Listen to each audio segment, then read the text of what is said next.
আমরা যখন এখানে আসি এবং এই বইগুলোর দিকে তাকাই আর যখন অতীতের দিকে ফিরে যাই, তখন আমরা বুঝতে পারি যে ইতিহাস কখনোই কোনো অপরিবর্তনীয় বিষয় নয়। এটি মানুষের ইচ্ছা শক্তির দ্বারাই পরিবর্তিত হয়। এখন আমাদের নিজেদের ভাগ্য এবং ইতিহাস আবারও নতুন করে লেখার সুযোগ নিয়ে এসেছে গণভোট 2026। সবার মনে একটা প্রশ্ন, গণভোটটা আসলে কি? গণভোটটা হলো আসলে একটা ভবিষ্যৎ বাংলাদেশের ম্যাপ।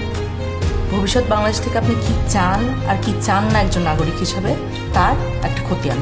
আপনি কি এমন একটি বাংলাদেশ দেখতে চান যেখানে কেউ চাইলে 10 বছরের বেশি প্রধানমন্ত্রী থাকতে পারবে না? এমন বাংলাদেশ যেখানে সরকার চাইলেই বিরোধী দলের সম্মতি ছাড়া জরুরি অবস্থা জারি করতে পারবে না, চাইলেই জরুরি অবস্থার সময়ে নাগরিকের বেঁচে থাকার অধিকার কেড়ে নিতে পারবে না, চাইলেই এক্সট্রা জুডিশিয়াল কিলিং করতে পারবে না?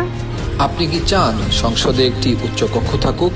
দলগুলো ক্ষমতায় গিয়ে 2/3 সদস্যের জোরে যেন সংবিধান যেমন ইচ্ছে বদলে না ফেলতে পারে, এটা চান? সংবিধানের যে কোনো পরিবর্তন করতে হলে উচ্চকক্ষের সমর্থন লাগুক, এটা চান? সংবিধানের কিছু গুরুত্বপূর্ণ বিষয়ের পরিবর্তন আপনার মতামত ছাড়া কেউ করতে না পারুক, অর্থাৎ গণভোট ছাড়া সংবিধানের গুরুত্বপূর্ণ বিধানের কোনো পরিবর্তন সরকার যেন করতে না পারুক। আপনি কি চান তত্ত্বাবধায়ক সরকার কিভাবে তৈরি হবে এটা সরকারি দল এবং বিরোধী দল মিলেই ঠিক করুক?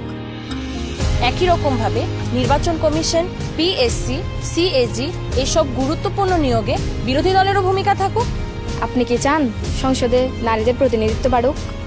দেশের বিচার ব্যবস্থা সরকারের প্রভাব মুক্ত থেকে স্বাধীনভাবে কাজ করুক, যাতে আমাদের মতন সাধারণ মানুষ বিচার পেতে পারে?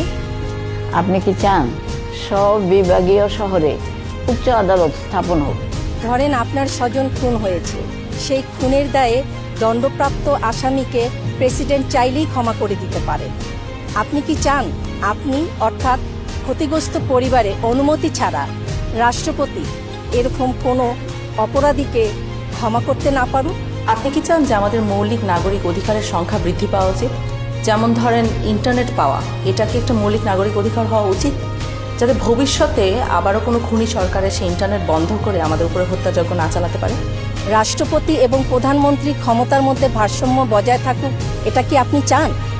বাংলাদেশের পাশাপাশি দেশের অন্যান্য জনগোষ্ঠীর ভাষার স্বীকৃতি পাক, এটা কি আপনি চান? আপনি যদি এই পরিবর্তনগুলো চান, আপনি যদি এই পরিবর্তনগুলো চান, তাহলে গণভোটে হাতে সিল মারুন। হাতে সিল মারুন। হাতে সিল মারুন। হাতে সিল মারুন।